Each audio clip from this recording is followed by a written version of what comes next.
भारतीय केमिस्ट संघटनेने ऑनलाईन संदर्भामध्ये बंद पुकारलेला आहे।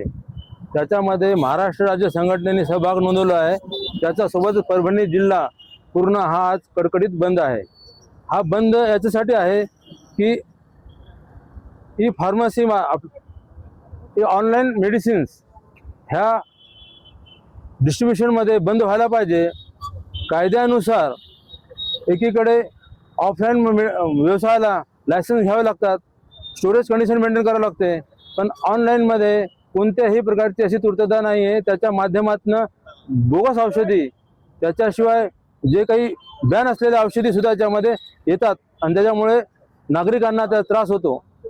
कसं आहे की बऱ्याचशा मेडिसिन्स 2 cc ते 8 cc दरम्यान टेम्परेचर ठेवावं लागतात। इन्सुलिन सारख्या मेडिसिन्स ह्या ज्या मेडिसिन्स आहेत ह्या प्रिझर्व आपल्या कोल्ड स्टोरेजमध्ये मेंटेन करून पोचावं लागतात। पण स्विगी आणि फ्लिपकार्ट यांच्या मार्फत येणाऱ्या एखाद्या कोरिअर मार्फत येणाऱ्या त्यांची स्टोरेज कंडिशन प्रॉपर नसते आणि त्याच्यामुळे रुग्णांना जनतेला त्यांना त्याचा मोबदला मिळत नाही। जो पोटॅन्सी पाहिजे ती पोटॅन्सी मिळत नाही, त्याच्यामुळे त्यांच्या रोगाला सुद्धा धोका होऊ शकतो। त्याच्याशिवाय ज्या काही मेडिसिन्सचे जर बोगस आल्या आणि त्याचं जर हे करायचं असेल, टेस्टिंग करायचं असेल, तर पुरेसा त्या ऑनलाईनमध्ये येणाऱ्या मेडिसिनचा पुरेसा साठा नसल्यामुळे त्या टेस्टिंग सुद्धा होऊ शकत नाही। त्याच्यामुळे सुद्धा रुग्णांना त्रास, जनतेला त्रास होऊ शकतो। म्हणून आमचा हा बंद आहे।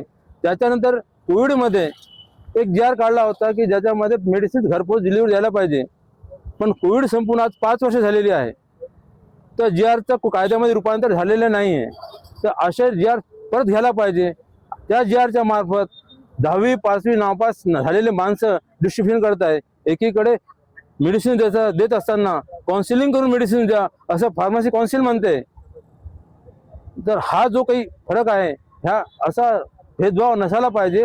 मेडिसिन्स ही योग्य प्रकारची त्याची त्याची पोटेन्सी एकसारखी जी लिहिलेली आहे तितकी मिळावी, ह्यासाठी ऑफलाईनमध्ये जे मेडिसिन्स असतात त्याचं पूर्ण स्टोरेज कंडिशन मेंटेन असते। म्हणून ऑनलाईनला आमचा विरोध आहे आणि सुप्रीम कोर्टाने आणि हायकोर्टाने सुद्धा निर्णय दिलेला आहे। याची अंमलबजावणी होत नाही आहे, सरकार याच्यावर लक्ष देत नाही, म्हणून आमचा हात बंद आहे।